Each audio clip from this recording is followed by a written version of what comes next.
Hey everyone, today we're going to look at New Zealand versus Great Britain from U24s in 2023. This game is one of the clearest examples I've seen of gender-weighted offense in mixed ultimate, and we're going to look at how GB recognise and exploit this throughout the game. Playing good mixed ultimate is not always about throwing an equal number of passes to the male and female matching players on the field. What it is about is using the 7 players you have on the field to maximise your chances of scoring. In an OG Felix Ultimate video, Felix talks about how Colombia did this in the World Games back in 2017. In Mauricio Moore's words, they played a triangle and a square, pushing the MMPs away from the FMPs who had a comparative advantage over their opposition.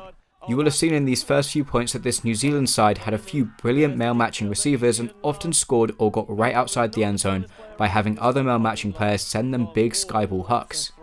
So now it's 4-3 with no breaks for either side, and this is where GB start to adjust. As the pull goes down, you'll notice Rosie Bailey hanging back and not picking up a player. By the time that Morgan O'Hara picks up the disc, Bailey's not even in the frame, sitting way back, poaching in the deep space and leaving Bridget Forsyth completely free. It takes a while for Forsyth to get out of the sack, negotiating at other marked out Kiwi cutters, and when she does get free, Leah Atkins leaves her mark, going deep, switches onto Forsyth, and in the confusion and a lack of players getting free, O'Hara gives the disc straight to Atkins. Atkins chucks it deep on the first pass to Beng Tang, who breaks to Hannah Quinn for the fast break score. Deep, Tang climbs the ladder, throws through the contact into the end zone. Next point is a similar story. This time the out-of-frame GB defender is Sam Chu, who is joined by New Zealand attacker Rebecca Farr, who's also hanging out off-screen. New Zealand do at least manage to churn a few open passes here, finding more separation and opportunities in the spread look. In the end, Kent Wilcox sees Maringi Hogan picking up separation on her mark and throws it deep, but the whole point Sam Chu has been hanging out in that space and she picks off the pass easily. GB again work quickly down the field, there's a great save of possession from Ben Andrews, and after a bit of red zone patience, GB break again. Next point, same story again. O'Hara and Olivia Judd dribble up the field. Count the GB defenders here, 1, 2, 3, 4, 5, 6. So once again there's a GB field matching player poaching deep. In this case it's Bailey again. Forsyth is wide open in the stack, no one on her at all, but New Zealand run exactly the same set play where an FMP makes a non-threatening clearing cut deep and Jack Keddy comes under. On this occasion there's a miscommunication between O'Hara and Keddy. Ryan Kapma scoops up the under and hits Quinn immediately for a third break in a row. Pass for the break It goes without saying that New Zealand need to find the open player. Keddy and Forsyth herself should recognise she's free, and she should cut without having to navigate other marked cutters. This New Zealand unit is out with the more spread structure. Count the GB defenders, there's 6, it's Chu poaching in the deep space. So where's the free New Zealand FMP? Right here, it's Farr, fittingly on the far side.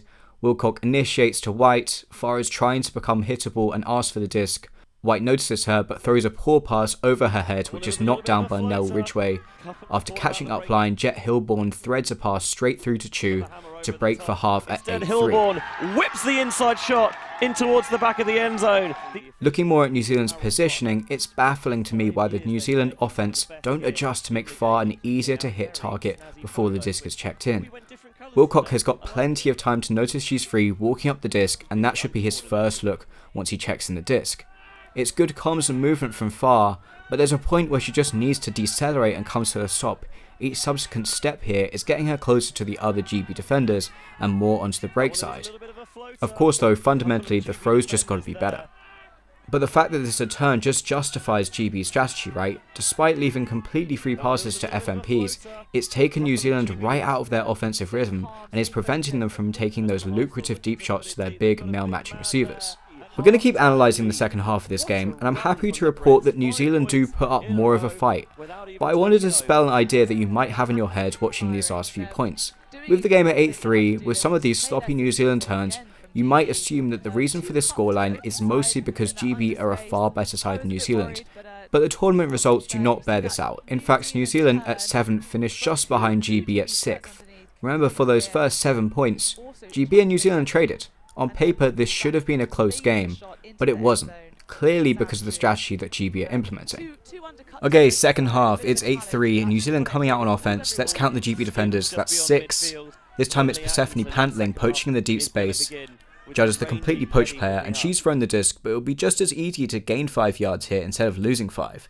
Atkinson leaves Forsyth to put on the mark, and Forsyth is free, but again there's a miscommunication between thrower and cutter, and the disc can't be saved by far.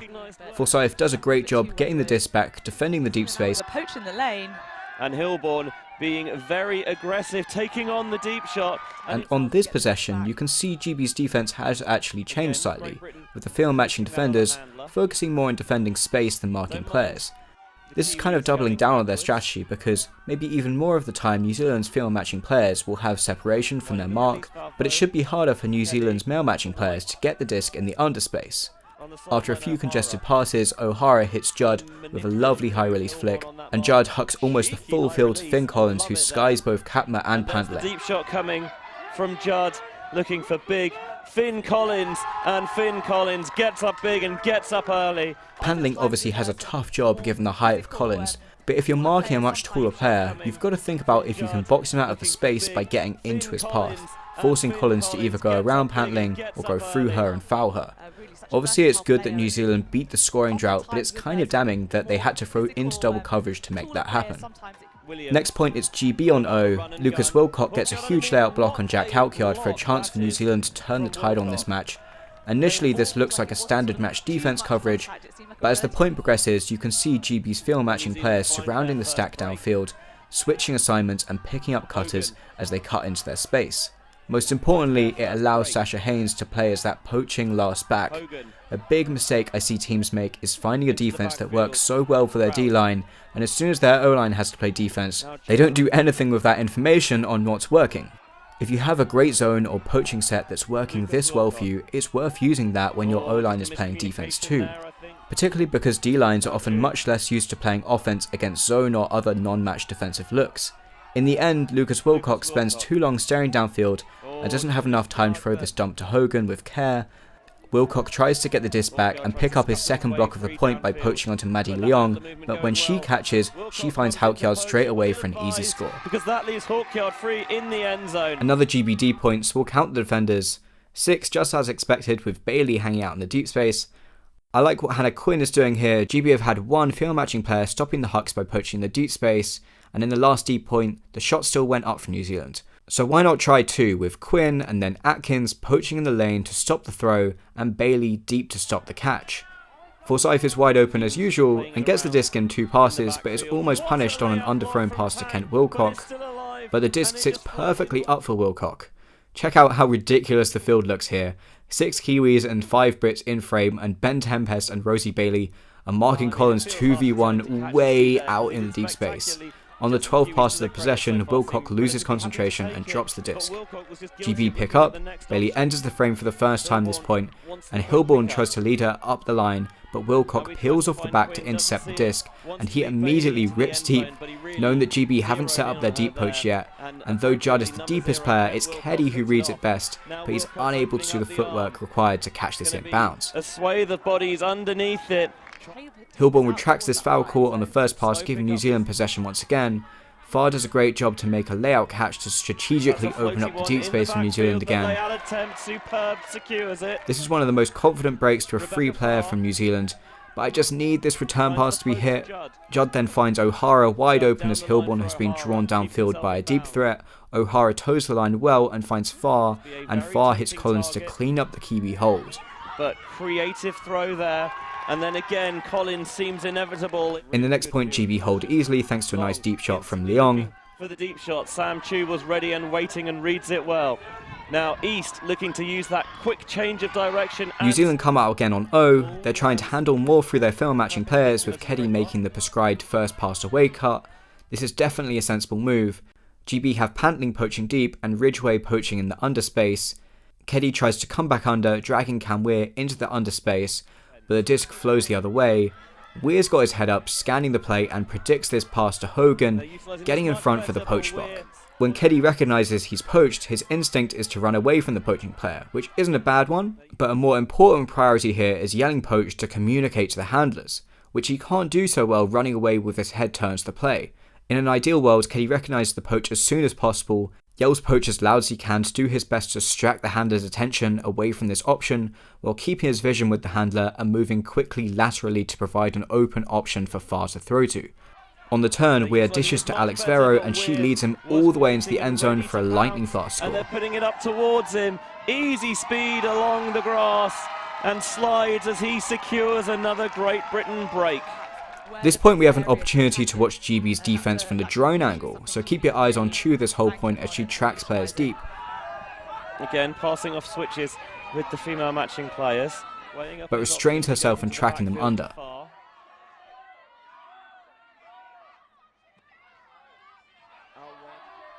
New Zealand actually do a good job of finding free players and are able to gain yards on their break throws, but they lose yards again just as easily. The possession ends predictably with the Kiwis quite close to the end zone. Collins puts both GB defenders on one side of him and O'Hara throws to the other, but the disc soars out of bounds. It's too high and too far. Quinn bangs it deep to Chu the other way and a pack forms. Chu pulls up, Tempest can't quite navigate the pack and Keddy knocks the disc away. Chu resets the deep space. Josh East is marking Collins and he has a sniff on this upline to O'Hara, leaving Chu to mark Collins for a second. Judge returns the favour and goes upline for O'Hara, but East is right there in the space to make a clean poach block. And Josh East flies in from the backside to get the block. Weir hucks deep and Quinn makes a brilliant grab against the pressure of Keddy. I think Quinn's the target, But GB can't convert with neither Chu nor Bailey being able to snag East's aggressive inside flick. This gives us more drone footage of the GB defense though. This time Chu is 4 or 5 meters deeper and New Zealand are working entirely through their FMPs. But Hogan's inside backhand is too hot to handle for White. White gets it back for another risky pass from East. Collins comes under and kickstarts the offense with this nice dribble for heading deep for a deep shot from Keddy, which Collins takes down between Chu and East. I think you know who the target is. It's Finn Collins, and Collins catches another goal. I think Chu does a really great job here, claiming space, making Collins take a wider line, and in the end Chu's only inches away at the catch point. On GB's 0 point, they hold in 2 possessions, finishing with another great Maddie Leon deep shot. Who's got behind White, and Haynes makes the catch and rolls over backwards as she does so. Keddy clears from the handler space and leaves Hogan, Forsyth and Farr to work it up, being marked by just 2 defenders, with Pantling poaching in the deep space. This time it's O'Hara that leads Jet Hilborn into the space, and Jet puts on the Jets and gets in front of this pass to Farr. A few passes later and it's Hilborn with the bookends. Given that the strategy for New Zealand is to handle and advance the disc up the field with their field matching players, which is probably the right idea here, then why not drag all the GB men way deeper into the cutting space and make the GB male matching players have to cover more distance if they want to try to poach.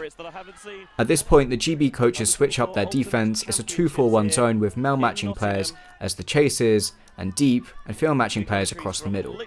This defense does still prevent the deep shot and it is fluid enough to allow the field matching players to apply pressure to New Zealand's men. But I think the main reason GB are playing this defense now is that it's 13-6, the game's kind of dead, and they're preparing the zone for future games where they might need to play some zone defense. So I'll play out the rest of the game whilst I talk about lessons to take away from the second half and from the game as a whole. In the second half, New Zealand understood what GB were doing and chose to spend more time running their offense through their field matching players. And they did a good job keeping possession, but I think they struggle to play yard-gaining ultimate here. Part of this is in how cheaply they're willing to give up yards on resets. GB aren't often marking out the reset tightly, and yet New Zealand keep positioning back 45 and losing 5-ish meters on these passes. They're also not helped out by New Zealand's male matching players who lead their mark into the space multiple times, giving GB male matching defenders chances to get poach blocks. On that subject, the other thing we saw in this half is many occasions of male matching players poaching onto disc intended for field matching receivers. This is a common part of the mixed game, and as a male matching defender, you're leaving influence over the game on the table if you're not scanning for cuts which you can poach onto and intercept the disc. And it is particularly cuts from field matching attackers where you might be able to beat them to the disc. As a field matching cutter in mixed, you've got to be aware that your longer cuts and your cuts that ask the disc to sit in the air for a long time will attract male matching help. Maybe practically you need to think more about the spacing and size of your cuts, but it's also part of the responsibility of the male matching attackers to drag their defenders out of the space to make that space for their field matching teammates. That was very ambitious. Finally, as a thrower, you have to read the field carefully, be able to spot poaching players and track their movement in reverse to potentially open players. You have to have your ears open too. Hearing poach means not just that you have a teammate free, but often that the player you think is free isn't, because the defense has set a trap. Be willing to reject a throw you might think is open to reconsider the field if you hear poach. Sam Chu was always in position there. Strategically, making space for field matching players to cut can be achieved by adding or subtracting structure from your offense. This OG Felix Ultimate video shows you how Colombia World Games achieve this by deliberately making the male matching players inactive and positioning them away from the action. This is the more structure approach, and the other approach, subtracting structure, is well displayed by Colombia 5 years on, again at the World Games. The velocity with which Colombia move the disc, the unpredictable patterns to their cuts, the role-based fluidity of their players, all adds up to an environment where defenders are spending a lot of their capacity just keeping up with their player and keeping up with where the disc is, leaving them less time to get their head up and scan for opportunities to help. The downside of adding structure is teams willing to play really bold help approaches like GB here, who are willing to leave a field matching player free for almost the entire game, will regardless get involved and poach into the active space and try to predict where the disc goes. That one is right into the hands of Atkins. The downside of decreasing structure is that you might make your team turn more on their own accord. Throwing more passes, make it harder for attackers to know when and where to cut, might create confusion that damages your offense as much as the poachers will. This time it's a miscommunication. On the flip side, especially at high levels, the inverse of this is also true.